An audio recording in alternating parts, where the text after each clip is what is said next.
मंडळी, आपल्या भारतात एक असाही देव आहे ज्याच्याकडे कोणताही शस्त्र नाही। तो फक्त कमरेवर हात ठेवून विटेवर अगदी निवांत उभा आहे। त्या देवाचं नाव आहे पंढरपूरचा विठ्ठल म्हणजे विठू माऊली। रामाकडे धनुष्य आहे, कृष्णाकडे चक्र आहे, महादेवाकडे त्रिशूळ आहे। मग विठ्ठलाकडे शस्त्र का नाही? श्रीकृष्णाने आपलं सुदर्शन चक्र बाजूला ठेवून हा विठ्ठलाचा अवतार का घेतला?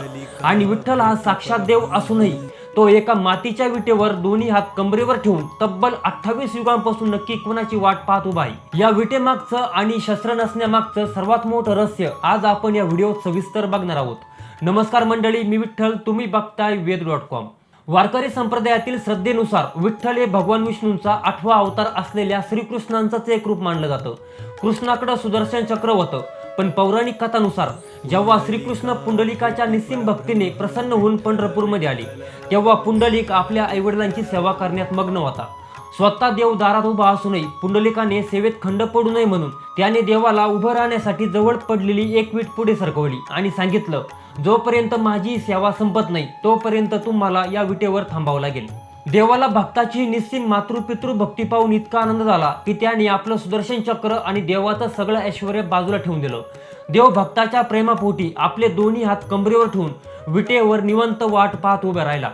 देव त्या विटेवर उभा राहिला आणि पुढे जे घडलं तोच खऱ्या अर्थानं पंढरपूरचा आणि वारकरी संप्रदायाचा इतिहास ठरला।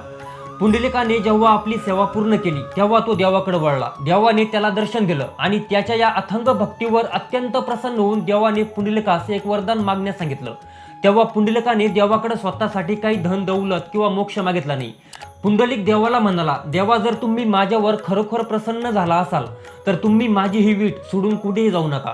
माझ्यासारख्याच या जगातील इतर सर्व साध्या भोळ्या आणि दुःखी भक्तांचा उद्धार करण्यासाठी तुम्ही याच रूपात याच विटेवर कायमचे पंढरपूरमध्ये राहा।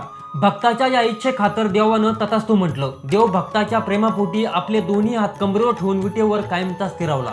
संतांच्या भाषेत सांगायचं तर देव तिथे 28 युगे झाली तरी अजूनही आपल्या भक्तांची वाट पाहत विटेवर उभा आहे।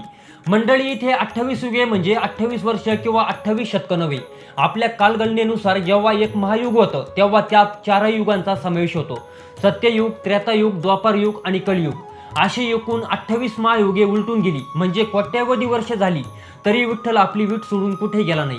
पुंडलिकाला दिलेल्या वचनानुसार जोपर्यंत हे कलियुग सुरू आहे तोपर्यंत विठ्ठल आपली वीट सोडणार नाही आणि याच रूपात भक्तांची वाट पाहत राहील। तसेच पंढरीच्या विठ्ठलाकडे कोणतं शस्त्र का नाही याचे दुसरे सुंदर कारण आपल्या संतांनी अभंगात लिहून ठेवलंय। हा संसार म्हणजे एक अथांग समुद्र आहे ज्यामध्ये प्रत्येक माणूस सुख दुःखात बुडत असतो, पण विठ्ठल कमरेवर हात ठेवून आपल्या भक्तांना जणू सांगतोय की बाबांनो, घाबरू नका। हा संसाराचा समुद्र मी तुमच्यासाठी फक्त कमरे इतकाच खोल केलाय, तुम्ही यात बुडणार नाही।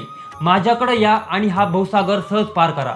विठ्ठल हा कोणाचा संवार करायला आलेलाच नाही, तो माणसाला दुःखातून बाहेर काढायला आलाय। जर आपण विठ्ठलाच्या मूर्तीचा सखोल अभ्यास केला तर आपल्याला समजेल की हाताची रचना नेमकी कशी आहे। विठ्ठलाचे हात पूर्णपणे रिकामे आहे, पण त्याच्या उजव्या हातात एक लहान कमळाचा देठ आहे ज्याला पद्म म्हणतात।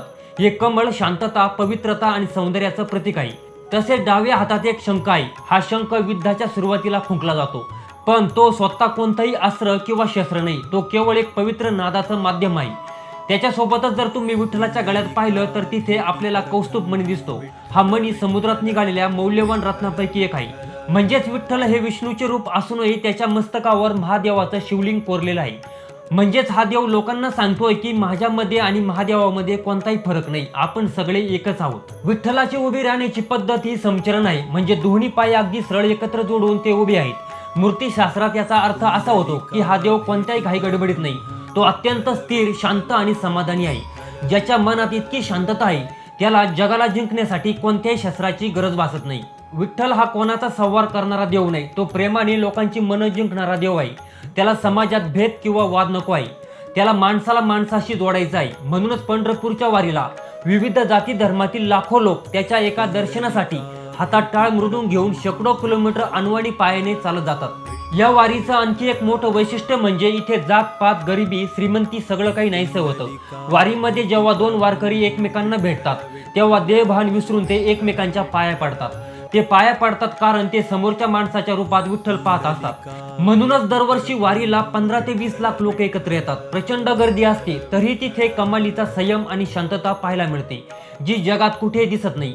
यामुळेच आपण विठ्ठलाला देव म्हणण्यापेक्षा प्रेमानं माऊली म्हणतो। वारकरी संप्रदायानुसार जोपर्यंत हे कलियुग सुरू आहे तोपर्यंत विठ्ठल आपली वीट सोडणार नाही आणि या सगुण रूपात भक्तांची वाट पाहत राहील। जेव्हा या सृष्टीचा काळ पूर्ण होईल तेव्हा विठ्ठलाचे हे रूप पुन्हा देवाच्या मूळ निराकार म्हणजे निर्गुण रूपात विलीन होईल।